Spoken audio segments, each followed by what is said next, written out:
Hello friend, नमस्कार। Welcome to my channel visa guide देखने वाले आपसे फ्रेंड्स का मैं हार्दिक स्वागत करता हूं। दोस्तों, आज मैं बात करने जा रहा हूं एक ऐसे कंट्री के बारे में, एक ऐसे टेरिटरीज़ के बारे में, एक ऐसे स्टेट के बारे में जहां पे आप अनलिमिटेड वर्क कर सकते हैं, अनलिमिटेड वहां रह सकते हैं। कोई रोक टोक आपके ऊपर नहीं है कि आप वहाँ कितने दिन रहें, या फिर आपको वीज़ा नहीं चाहिए 30 दिन, 60 दिन या 1 साल या 2 साल का। तो फ्रेंड्स, वीज़ा गाइड में आपका मैं हार्दिक स्वागत करता हूं। आज ये वीडियो मैं बनाने जा रहा हूं। बहुत से लोगों ने मुझसे रिक्वेस्ट किया, बहुत से लोगों ने मुझसे कमेंट, बहुत से लोगों ने मुझसे कहा कि सर आप सॉलबर्ड के बारे में बताइए। एक वीडियो मैंने बना के ऑलरेडी डाल रखा था, उस पर बहुत सारे लाइक मिले, बहुत सारे कमेंट मिले, बहुत से लोगों ने मुझसे क्वेश्चन पूछा, बहुत से लोगों ने मुझसे कहा कि आपकी आवाज़ इसमें सही नहीं आ रही है, तो आप एक ऐसी वीडियो बनाओ जिससे क्लियर आवाज़ आए। तो फ्रेंड्स, मैं आप लोग के लिए एक वीडियो लेके आया हूँ। उम्मीद करता हूँ कि आप लोग लाइक करोगे, कमेंट करोगे और इस वीडियो को ध्यान से देखिए। आप लोग कमेंट करते हो कि ये चीज़ गलत है, वो चीज़ गलत है, तो मैं आपको पूरा चीज़ बताऊँगा, हर चीज़ बताऊँगा आपको। लेकिन वीडियो आप ध्यान से देखिए, तभी आपको समझ में आएगा मेरा कहने का मकसद क्या है। आपकी मर्ज़ी है तो आप वहाँ जाइए, आपकी मर्ज़ी है तो आप वहाँ ना जाइए। आप ये मत कहिए कि वहाँ पे ये खराबी है, वहाँ पे वो खराबी है। किसी भी चीज़ को जज नहीं कर सकते हैं जब तक आप वहाँ पे गए नहीं, आप वहाँ घूमे नहीं। सॉलबर्ड की एक वीडियो नहीं, कम से कम यूट्यूब पे कई सारी वीडियो पड़ी हैं, आप वो भी देख सकते हैं, ठीक है। तो अब मैं आपको बताने जा रहा हूँ पूरा सॉलबर्ड के बारे में। आपको एक एक चीज़ में स्टेप बाय स्टेप बताया दे रहा हूँ, क्योंकि ये मेरी सेकंड वीडियो है और इसको आप ध्यान से देखिएगा। इस पर आपको आवाज़ भी क्लियर मिलेगी और सब कुछ आपको मिलेगा। तो फ्रेंड्स, सॉलबर्ड जो है वो यूरोप में नॉर्वे का एक स्टेट है। कहने का मतलब तो ये है कि ये नॉर्वे का एक स्टेट है, लेकिन नॉर्वे इसके केवल देखरेख करता है, इसकी जिम्मेदारी नॉर्वे के ऊपर है। लेकिन सॉलबर्ड जो है बिल्कुल इंडिपेंडेंट है। सॉलबर्ड में जो पॉपुलेशन है वो बहुत कम है।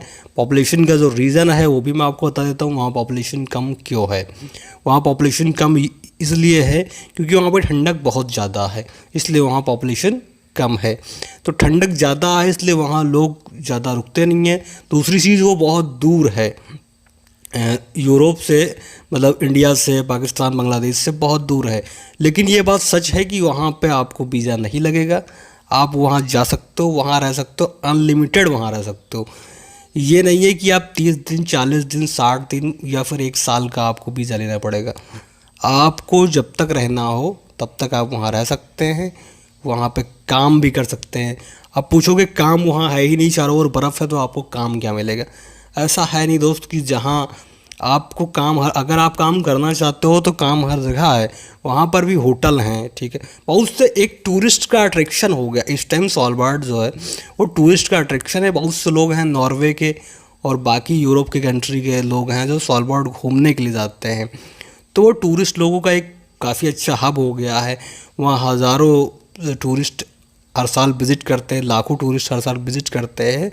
और टूरिज़्म से सॉलबर्ड की गवर्नमेंट को काफ़ी अच्छा मुनाफा हो रहा है और वो काफ़ी अच्छा पैसा कमा रहे हैं। मसलन बात क्या है कि अब सॉलबर्ड का वीज़ा तो पड़ता है नहीं किसी भी देश का कोई भी नागरिक हो, चाहे आप बांग्लादेश के हो, चाहे आप पाकिस्तान के हो, चाहे आप नेपाल के हो, चाहे आप भूटान के हो, चाहे आप श्रीलंका के हो, किसी भी कंट्री का कोई भी व्यक्ति, आपको वहाँ जाने के लिए ना तो आपको विज़िट वीज़े की ज़रूरत है, ना ही आपको टूरिस्ट वीज़े की ज़रूरत है।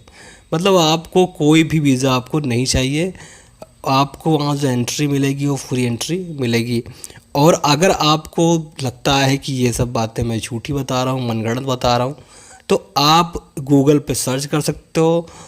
सॉलबर्ड वीज़ा पॉलिसी के नाम से आप गूगल पे देख सकते हो, या विकिपीडिया में जाके आप इंडियन पासपोर्ट होल्डर या फिर जो आपके मुल्क का पासपोर्ट है उस पर आप देख लीजिए कि सॉलबर्ड का जो वर्क परमिट वहाँ लगता है कि नहीं लगता है, और सॉलबर्ड का वीज़ा की फ़ीस है या फिर सॉलबर्ड वीज़ा फ्री है। तो मैं जो कह रहा हूँ उसको आप मानिए। सॉलबर्ड के वीज़े की कोई फ़ीस नहीं है। सॉलबर्ड एकदम फ्री है।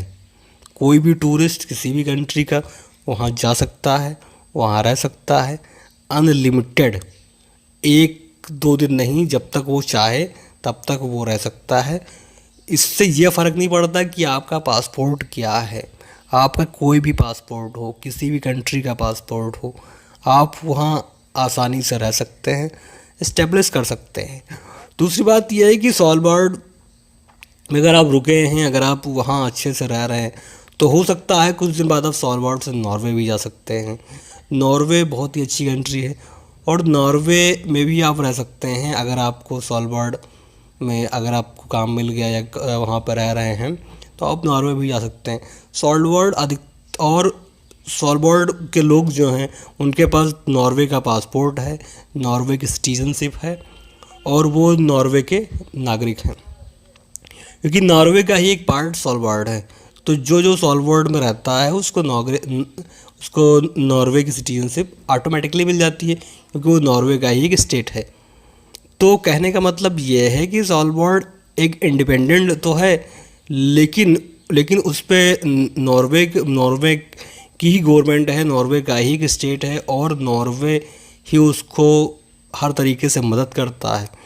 और बहुत से लोगों ने कमेंट किया कि वहाँ पर रहना बिल्कुल इम्पॉसिबल है। फ्रेंड्स, रहना तो अगर देखा जाए तो हर जगह इम्पॉसिबल है, क्योंकि हर जगह कोई ना कोई प्रॉब्लम हमें फेस होता है। हाँ, सॉलबर्ड में प्रॉब्लम है क्योंकि वहाँ पर ठंडी बहुत ज़्यादा है और वहाँ का एटमॉस्फेयर बहुत ज़्यादा ठंडा है और वो ठंडा बहुत ज़्यादा है। लेकिन लोग अटलांटिका में भी रहते हैं, लोग अटलांटिका में भी विज़िट करते हैं, लोग अटलांटिका भी जाते हैं, ठीक है।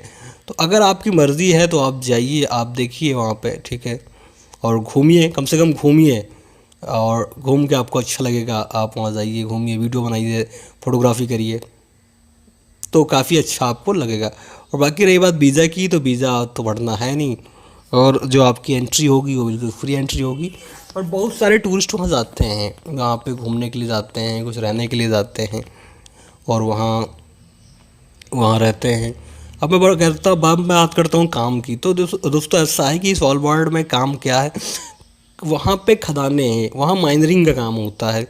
देखो वहाँ पे 2-3 चीज़ का काम है। पहली चीज़ तो काम है कि अगर वहाँ पे कोई होटल, ठीक है, आप होटल में काम कर सकते हो, किसी रेस्टोरेंट में काम कर सकते हो, कि बहुत सारे टूरिस्ट वहाँ पे आते हैं जो रेस्टोरेंट में खाते पीते हैं, होटल में रुकते हैं, ठीक है। तो उस फील्ड में आप काम कर सकते हो, होटल हो गया, रेस्टोरेंट हो गया। और बाकी माइनरिंग का काम होता है, माइनरिंग का काम वहाँ कर सकते हो, ठीक है। और दूसरी बात ये है कि बहुत से लोग वहाँ रिसर्च करने के लिए आते हैं। जैसे कोई राइटर है, उसको ठंडी जगह पसंद है, या फिर कोई ऐसा है जो अच्छा खासा पैसा कमा रहा है, तो उसे रिसर्च करना है, उसे एक एकांत जगह पर रहना है, थोड़ा सा उसे अच्छा एटमॉस्फेयर चाहिए, ठीक है। तो वो वहाँ विजिट करता है, वहाँ घूमता है, वहाँ देखता है और वहाँ अपने बारे में और दूसरों के बारे में जानता है, राय रखता है। तो ये चीज़ है। तो कहने का मतलब ये है कि सॉलबर्ड आपको जाने के लिए वीज़ा लेने की ज़रूरत नहीं है। और वहाँ जाएं कैसे, ये भी एक बहुत ट्रिकल मसला है, तो मैं इसको भी सुलझा देता हूँ। तो दरअसल दोस्त ऐसा है कि सॉलबर्ड के लिए फ़्लाइट जो है वो ओस्लो से है, नॉर्वे में ओस्लो से सॉलबर्ड के लिए फ़्लाइट है। जो फ़्लाइट का टिकट है नॉर्वे से, वो राउंड ट्रिप मान के लिए कि 7 से 8 हज़ार रुपये आपका पड़ेगा। मिनिमम 6 हज़ार से स्टार्टिंग है और अधिकतम आपका मैक्सिमम आपका 10 हज़ार तक टिकट आपको पड़ेगा। तो 6 से 10 हज़ार के बीच में आपको टिकट पड़ेगा और आप टिकट लेके वहाँ घूम सकते हो, विज़िट कर सकते हो। अब नॉर्वे जाने के लिए आपको चाहिए शेंगन वीज़ा, ये बात बिल्कुल सही है, आपको यूरोपियन वीज़ा चाहिए और उस वीज़े के ज़रिए आप फॉरवर्ड जा सकते हो। और इंडिया से कोई डायरेक्ट फ़्लाइट नहीं है, ना इंडिया से, ना पाकिस्तान से, ना बांग्लादेश से, ना नेपाल से। तो आपको वाया यूरोप तो वहाँ जाना ही पड़ेगा। दूसरा एक चीज़ और भी है कि अगर आप वहाँ जाना चाहते हो तो एक रास्ता और भी है कि एक रसिया से भी फ़्लाइट है। बाकी मैं रसिया फ़्लाइट के बारे में एक वीडियो और बनाऊँगा, डिटेल में बताऊँगा आपको कि कैसे रसिया से फ़्लाइट कैसे है। तो रसिया से भी फ़्लाइट है, रसिया के लोग भी जाते हैं वहाँ पे और वहाँ रहते हैं। तो रसिया के लोग भी रहते हैं, तो रसिया से भी फ़्लाइट है और यूरोप से फ़्लाइट है। तो बहुत से फ्रेंड्स ऐसे जिनको यूरोप का वीज़ा मिल जाता है आसानी से, ठीक है, और यूरोप का वीज़ा बहुत लोगों के पास है, तो वो भी वहाँ जा सकते हैं, कोई दिक्कत नहीं है। और जॉब के बारे में अगर बात करूँ तो मैंने बता ही दिया आप लोगों से कि 3-4 सेक्टर वहाँ पे हैं जहाँ पर जॉब अवेलेबल है। माइनरिंग का काम वहाँ चलता है, उसके बाद वहाँ रेस्टोरेंट है वहाँ पे, और होटल की जॉब है, होटल की रिक्वायरमेंट रहती है, ठीक है। तो वहाँ पे भी बहुत से लोग काम करते हैं। और अभी अभी सॉल्वर्ड अभी बहुत डेवलप नहीं हुआ है, मतलब वहाँ देखा जाए तो अभी बहुत कुछ वहाँ ज़्यादा कुछ नहीं है, ठीक है। तो हाँ, ये चीज़ है कि वहाँ पे अभी इसलिए पॉपुलेशन इतनी कम है, अब वहाँ बहुत कम पॉपुलेशन है, बहुत ज़्यादा पॉपुलेशन है। इसलिए सॉल्वर्ड की जो गवर्नमेंट है, वहाँ के जो गवर्नर हैं, उन्होंने ये रूल है कि कोई भी किसी भी कंट्री का कोई भी सॉल्वर्ड आए और वहाँ रहे, और वहाँ जब तक रहना चाहता है वहाँ पर रहे, और उसे कोई प्रॉब्लम नहीं है, वो उसे उससे कोई फ़ीस नहीं लिया जाएगा, उससे कोई वर्क वीज़ा या फिर वर्क परमिट या फिर उससे कोई सिटीजनशिप या फिर उससे कोई टूरिस्ट वीज़ा नहीं लिया जाएगा। और जो सॉल्वर्ड में रहता है उसको ऑटोमेटिकली कुछ दिन बाद नॉर्वे की सिटीजनशिप मिल जाती है, क्योंकि वो नॉर्वे का ही एक पार्ट है, ठीक है। तो ऐसे बहुत से लोग वहाँ पे हैं, रसियन हैं, रूस के लोग हैं, और कई सारे और कंट्री के लोग हैं जो वहाँ पर रहते हैं। उनकी तादाद काफ़ी कम है, लेकिन थोड़ी बहुत तादाद उनकी है, और वहाँ पे रह रहे हैं। तो आप लोग फ्रेंड्स, अगर आपको ये वीडियो अच्छा लगे तो प्लीज़ आप कमेंट करिएगा, लेकिन कोई उल्टा सीधा कमेंट मत करिएगा कि सही ना लगे। अगर आपको नहीं जाना है, नहीं रहना है, तो कोई बात नहीं है, वो आपकी मर्ज़ी है। मेरा काम वीडियो बनाना है, लोगों को गाइड करना है, तो मैं अपने चैनल के माध्यम से आप लोग को गाइड कर रहा हूँ, ठीक है। और फ्री सिटीजनशिप का मतलब क्या है भाई? जो कोई बहुत बड़ा डेवलप कंट्री आपको सिटीजनशिप क्यों देगी? फ्री सिटीजनशिप आपको वही देगा जिसको अपनी कंट्री डेवलप करनी होगी, जो कंट्री डेवलप नहीं होगी। तो ऐसे ही ये सॉल्वर्ड है, अभी डेवलप नहीं हुआ है, अभी ज़्यादा यहाँ पर लोग नहीं हैं, भीड़ नहीं है, तो इसलिए ये फ्री अनलिमिटेड वर्क परमिट देता है। वर्क परमिट और वीज़े की ज़रूरत नहीं है। तो फ्रेंड्स, वीडियो अच्छा लगे तो लाइक और सब्सक्राइब जरूर करिएगा। Thank you.